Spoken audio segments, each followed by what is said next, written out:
Hi friends, నేను మీ శ్రీనివాస్ని. ఈరోజు మనం ఎలక్ట్రిక్ వెహికల్స్ రేట్ కాస్ట్ గురించి, అలాగే వాటి గ్రోత్ గురించి, ఎంత మార్కెట్ షేర్ ఉందనే దాని గురించి మనం పూర్తిగా ఈ వీడియోలో తెలుసుకుందాం. ఇది వచ్చి మార్చి ఏప్రిల్ అప్డేట్ అనమాట.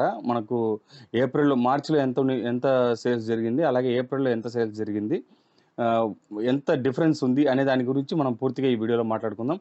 అలాగే ఇది ఎలక్ట్రిక్ వెహికల్స్ ఇంట్రెస్ట్‌గా చూసే వాళ్ళకైతే గనక ఇది చాలా ఉపయోగపడుతుంది. మీరు ఎక్కడ స్కిప్ చేయకుండా పూర్తిగా చూడండి. మీకు ఈ వీడియో నచ్చినట్టయితే లైక్ చేయండి, షేర్ చేయండి, సబ్స్క్రైబ్ చేయండి ఫ్రెండ్స్. సబ్స్క్రైబ్ చేయడం మాత్రం మర్చిపోద్దండి.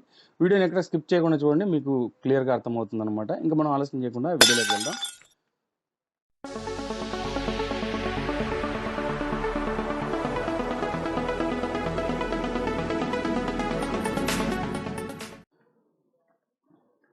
ఫ్రెండ్స్, మనకు ముందుగా చూసుకుంటే మనం ఓలా ఎలక్ట్రిక్ అనమాట. ఓలా ఎలక్ట్రిక్ అనేది లాస్ట్ మంత్లో మనకు, అలాగే మనకు మార్చిలో చూసుకుంటే మనకు వచ్చి 50,761 వెహికల్స్ని అయితే సేల్స్ చేయడం అయితే జరిగిందనమాట.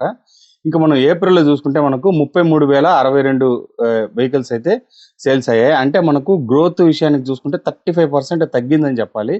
ఎందుకు అని అంటే మనకి ఇప్పుడు దీంట్లో మనకు సబ్సిడీ అవన్నీ తగ్గడం వలన మనకు కొద్దిగా తగ్గడం అయితే జరిగిందనమాట. ఇది మనకి ఏప్రిల్లో మనకు వేరే థర్డ్ సబ్సిడీ రావడం, ఫేమ్ 3 సబ్సిడీకి కొద్దిగా టైం ఉండడం, దాని వలన ఇప్పుడు గ్రోత్ అయితే కొద్దిగా తగ్గిందనే చెప్పాలి. అయినా కూడా వీళ్ళైతే కాస్ట్‌లు ఏం తగ్గించలేదు. వెహికల్స్ అయితే మార్చికి, ఏప్రిల్‌కి అయితే కొద్దిగా తగ్గడం అయితే జరిగింది. కానీ మార్కెట్ షేర్ చూసుకుంటే వీళ్ళకు 52% మార్కెట్ షేర్ అయితే ఉందని చెప్పాలి. ఇంకా మనకు టీవీఎస్ మోటార్ సెకండ్ ప్లేస్‌లో అయితే ఉందన్నమాట.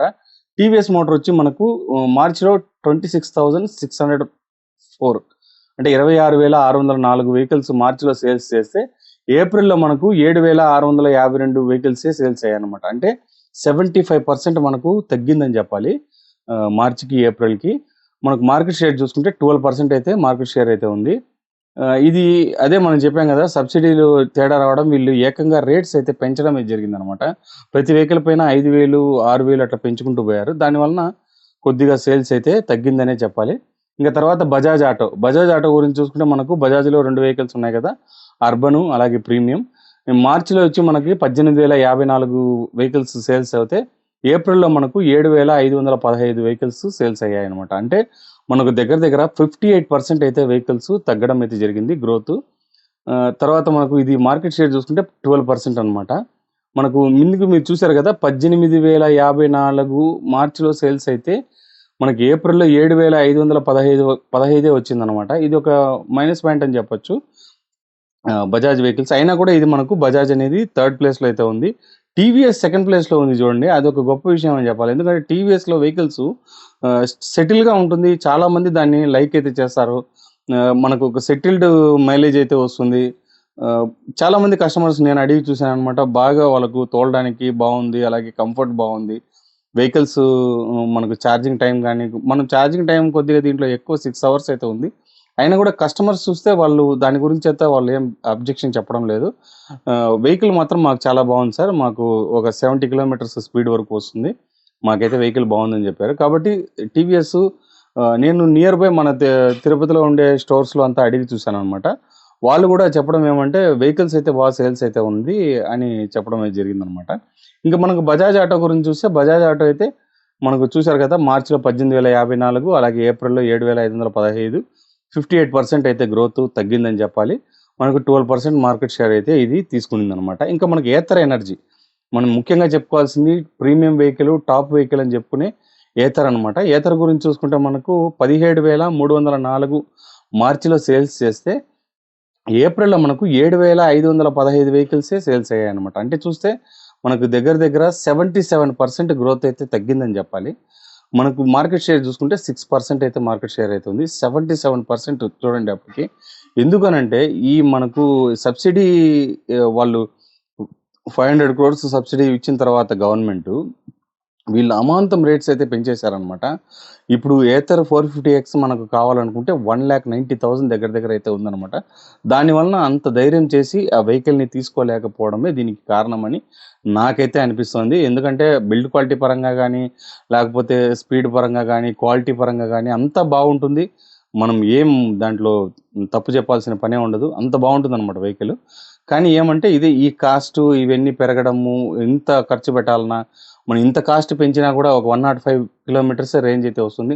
3.7 kilowatt motor power battery power ఉన్నా కూడా దీంట్లో అంతకంటే ఎక్కువ రేంజ్ అయితే రావడం లేదనమాట. కాబట్టి దీన్ని తీసుకోవడానికి వెనకాడుతున్నారనేది నా అభిప్రాయం అనమాట. ఇంకా మనం ఏతర్ గ్రీవ్స్ చూశారు కదా, యాంపేర్లు కూడా సేల్స్ అయితే బాగున్నాయి అనమాట. యాంపేర్లో మనకు చూసుకుంటే 3000 మార్చిలో వచ్చి 3149 వెహికల్స్ సేల్స్ చేస్తే, మనకు ఏప్రిల్లో చూసుకుంటే మనకు 2675 వెహికల్స్ అయితే సేల్స్ అయ్యాయి అనమాట. అంటే వీళ్ళు కొంచెం తక్కువలో తక్కువ అనమాట. మనకు 3149 మార్చిలో అంటే సబ్సిడీ కొంచెం వచ్చిన తర్వాత వాళ్ళు పెద్దగా లాస్ అయితే కాలేదు. 2675 వెహికల్స్ అయితే సేల్స్ అవుతే జరిగింది. మనకు గ్రోత్ చూసుకుంటే 15% గ్రోత్ అయితే వచ్చిందనమాట.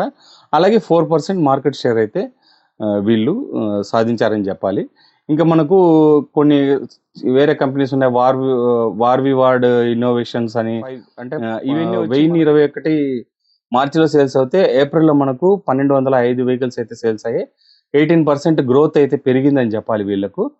మనకు 2% మార్కెట్ షేర్ అయితే ఉంది. అలాగే హీరో మోటార్ కార్ప్, ఇక మనం చెప్పాల్సిన పని లేదు. Hero Vida V1 Pro, V1 Plus ఇలాంటి వెహికల్స్ వాళ్ళు తీసుకొని వచ్చిన తర్వాత మార్చిలో వచ్చి 4077 వెహికల్స్ వీళ్ళు మార్చిలో సేల్స్ చేస్తే, ఏప్రిల్లో వాళ్ళకు కేవలం 946 వెహికల్స్ మాత్రమే సేల్స్ కావడం అయితే జరిగిందనమాట. అంటే మనకు 77% తగ్గిందని చెప్పాలి. ఇది ఏతర్ రెండు ఒకే మాదిరినే అయితే ఉన్నాయి. ఏమంటే ఏతర్ మార్కెట్ షేర్ అయితే 6% ఉంది. మనకు హీరో మోటార్ కార్ప్ హీరోలో వెహికల్స్కి వచ్చి 1% మార్కెట్ షేర్ అయితే ఉందన్నమాట. ఇది చాలా తక్కువ అని చెప్పాలి. ఇంకా అలాగే దీంట్లో వచ్చి షేమా ఈ vehicle and solar private limited వాళ్ళు వచ్చి 749 మార్చిలో సేల్స్ చేస్తే, మనకి ఏప్రిల్లో 819 అంటే 9% గ్రోత్ అయితే ఉండింది. అలాగే 1% మనకి మార్కెట్ షేర్ అయితే ఉందన్నమాట. ఇంకా రివోల్ట్ మీకు తెలిసిందే కదా, బైక్స్ అనమాట, స్కూటర్స్ అయితే కాదు.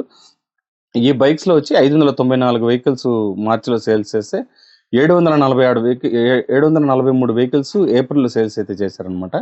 ఈ ఒక 25% గ్రోత్ అయితే వచ్చింది. అంటే వీళ్ళు కొద్దిగా ఇంప్రూవ్ అయినారని చెప్పాలి. మనకు మెయిన్ రివోల్ట్లో ప్రాబ్లం ఏమంటే స్పేర్ పార్ట్స్ దొరకకపోవడం, సర్వీస్ సరిగా లేకపోవడం, ఇవన్నీ మనకు మెయిన్ ప్రాబ్లం అనమాట. ఏదైనా ప్రాబ్లం వచ్చి మనం వాళ్ళ దగ్గరికి వెళ్ళి ఒక స్పేర్ పార్ట్స్ చేంజ్ చేయాలి అని అంటే కనుక చాలా టైం అయితే తీసుకుంటున్నారు అనమాట. ఇవన్నీ కొద్దిగా వాళ్ళు కన్సిడర్ చేసుకున్నట్టున్నారు. అందులో మనకు ఎక్కువ ఎలక్ట్రిక్ వెహికల్స్ అనేటప్పటికి పెద్ద వెహికల్స్ కంటే చిన్న వెహికల్స్కి ఎక్కువ ప్రయారిటీ ఇస్తారనమాట. ఇంకా బీగాస్ గురించి మనం తెలిసిందే, మంచి వెహికల్స్ బాగుంటాయి, వాళ్ళ బిల్డ్ క్వాలిటీ బాగుంటుంది, ఓన్గా వాళ్ళు బ్యాటరీ మ్యానుఫ్యాక్చరింగ్ చేస్తారు, అలాగే ఓన్గా మోటార్స్ వాడుతారు. ఇలాంటివన్నీ ఉండడం వలన వాళ్ళు వచ్చి మార్చిలో 3114 వెహికల్స్ సేల్స్ చేస్తే, ఏప్రిల్లో చూసుకుంటే 711 వెహికల్స్ మాత్రమే సేల్స్ చేశారనమాట. మన నియర్ బై తిరుపతిలో కూడా సేల్స్ అయితే చాలా వరకు తగ్గింది ఎలక్ట్రిక్ వెహికల్స్ పైన. గ్రోత్ చూసుకుంటే మనకు 77% గ్రోత్ తగ్గింది. మనకు మార్కెట్ షేర్ చూసుకుంటే 1% అయితే ఉంది. నేను ఇప్పుడు మీకు చెప్పిన దానిలో అంతా మీరు చూసుకుంటే ఓలా అనేది టాప్లో అయితే ఉందన్నమాట. ఇది ఎప్పుడు టాప్లోనే ఉంటుంది. ఎందుకు మనకు ఓలా గురించి చాలా వరకు బ్యాడ్ ఇంప్రెషనే బయట ఉంది. ఎనీ యూట్యూబ్ ఛానల్ చూసుకోండి, అలాగే మామూలుగా ఏ వీడియోలో ఎక్కడ చూసినా కూడా మనకు ఓలా మీద అయితే చాలా బ్యాడ్ ఇంప్రెషన్ ఉంటుంది. సర్వీస్ బాగాలేదనో, లేకపోతే స్పేర్ పార్ట్స్ దొరకవనో, బిల్డ్ క్వాలిటీ బాగాలేదనో, ఇలాంటి కారణాలు అయితే ఒక 100 కారణాలు దాని మీద ఉంటాయి. కానీ కొనేవాళ్ళు మాత్రం దాన్ని కొంటూనే ఉండరు. ఎప్పుడు కొంటూనే ఉన్నారనమాట. ఇప్పుడు కూడా మీరు చూడండి, మార్చిలో 50,000 వెహికల్స్ సేల్స్ అయితే ఏప్రిల్లో 33,000 వెహికల్స్. దీని దరిదాపుల్లో కూడా ఏవి లేవనే చెప్పాలి. 33,000 ఎక్కడ, టీవీఎస్ మోటార్లో 7,652 ఎక్కడ, అంటే దగ్గర మనకి 26,000 వెహికల్స్ ఎక్కువ సేల్స్ అయ్యాయి అన్నమాట మనకు ఓలా చూసుకుంటే. కాబట్టి ఓలా అనేది ఇప్పుడు బెస్ట్ వెహికల్ అనే చెప్పాలి. కొంచెం ఏమంటే నాకు ఈ బిల్డ్ క్వాలిటీ అవన్నీ ఓలాలో నచ్చవు, కానీ మిగతావన్నీ 4 కిలోవాట్ బ్యాటరీ కానీ, అలాగే 11 kilowatt motor, 120 kilometres top speed అయితే పోతుంది. అలాగే మంచి బూట్ స్పేస్ అయితే ఉంది, 34 లీటర్స్ బూట్ స్పేస్ ఉంటుంది. అలాగే ఫ్రంట్ ఎల్ఈడి లైట్స్ కూడా చాలా ఫోకసబుల్గా ఉంటుంది. మనకు అన్ని ఓవరాల్గా మనకు వెహికల్ మీద కూర్చున్నప్పుడు కానీ హైట్ గీట్ అన్నీ కూడా మనకు పర్ఫెక్ట్గా ఉంటుంది. వెహికల్ పోయేటప్పుడు 77 ఇంచెస్ డిస్ప్లే కానీ, దాంట్లో మనకి ఓటీటీ అప్డేట్స్ రావడం కానీ, అన్ని ఫీచర్స్ పరంగా చూసుకుంటే ఒక ప్యాకేజ్, పవర్ఫుల్ ప్యాకేజ్ ఏతర్ అని చెప్పచ్చు. ఇప్పుడు వచ్చిన ఈ మధ్య కాలంలో ఇలాంటి వెహికల్స్ ఏది రాలేదన్నమాట. ఇంకా ఒకవేళ ఫ్యూచర్లో వస్తాయా లేదా అనేది మనం ఇప్పుడే చెప్పలేము. వెహికల్ అయితే చాలా అంటే చాలా బాగుంటుంది. ఇంకా దీన్ని అన్నీ చూసుకుంటే నాకు నచ్చిన వెహికల్ ఏదని చెప్తే బజాజ్ అనమాట. బజాజ్లో అయితే బిల్డ్ క్వాలిటీ చాలా బాగుంటుంది. బజాజ్ కానీ టీవీఎస్ కానీ రెండిట్లోనూ బిల్డ్ క్వాలిటీ బాగుంటుంది. బజాజ్లో అయితే మీకు ఓన్లీ మడ్గార్డ్ వదిలేస్తే బాడీ మొత్తం మనకి పూర్తిగా మెటల్ బాడీతో వస్తుంది. ఎక్కడే కానీ నట్టు బోల్ట్ అనేది రాదు. ఇవన్నీ ఒక ప్లస్ పాయింట్ అని చెప్పాలి. వెహికల్ అయితే చాలా అంటే చాలా బాగుంటుంది. మనకు ఫినిషింగ్ కానీ వర్క్ దాని మీద వెళ్ళేటప్పుడు కంఫర్ట్ కానీ ఇవన్నీ బాగుంటుంది. కానీ వెహికల్ కొద్దిగా చిన్నది అనిపిస్తుంది. ఇదొకటే మనకు కొద్దిగా బ్యాక్ డ్రాప్ అంటే కొంచెం హైట్ గీట పర్సనాలిటీ ఉండేవాళ్ళు మనకు సీట్లో హాఫ్‌కు పైన వాళ్ళు కూర్చునే అంత పరిస్థితి అయితే ఉంటుందన్నమాట. కాబట్టి చిన్న వెహికల్ అని చెప్పొచ్చు. కొంచెం హైట్ ఉంటే ఇంకా కొంచెం బాగుండేది. వెహికల్ అయితే చాలా బాగుంటుందన్నమాట. నాకైతే పర్సనల్‌గా బజాజ్ గానీ, టీవీఎస్ గానీ 2 నచ్చుతాయి. ఇంకా దీంట్లో ఓలా కూడా మనం తగ్గాల్సిన పని లేదు. ప్రతి ఒక్కటి బాగుంటుంది దాంట్లో. ఓలా తీసుకునేవాళ్ళు ఓలా తీసుకుంటూనే ఉన్నారు. ఇంకా మిగతా కంపెనీస్ ఇవి ఏతర్ అయితే ఎక్కచకమైన కాస్ట్. కాబట్టి దాని గురించి తీసుకునే వాళ్ళు ఆలోచించాల్సిందే. ఎందుకంటే ఎక్కువ మనం 1,90,000 రూపాయలు పెట్టి కొనాలనేటప్పుడు దాంట్లో మినిమమ్ ఒక 120, 130 కిలోమీటర్స్ రేంజ్ వచ్చినా కూడా మనం తీసుకునే దానికి ఒక అర్థం అనేది ఉంటుంది. ఇది 105 ఎవరి దగ్గర అడిగినా ఒకే మాటే 105, 100 ఇస్తుంది సార్. అది డబల్స్ వెళ్ళామంటే 90 కూడా పడిపోతుంది. ఇది ప్రాబ్లమ్ అని చెప్పి చెప్పడం అయితే జరిగిందనమాట. ఇంతే ఫ్రెండ్స్. ఇంక వీడియో నచ్చితే మీకు లైక్ చేయండి, షేర్ చేయండి, సబ్స్క్రైబ్ చేయండి ఫ్రెండ్స్. సబ్స్క్రైబ్ చేయడం మాత్రం మర్చిపోద్దండి. ఇలాంటి మంచి వీడియోస్తో మళ్ళీ కలుస్తాం. అంతవరకు బాయ్ బాయ్.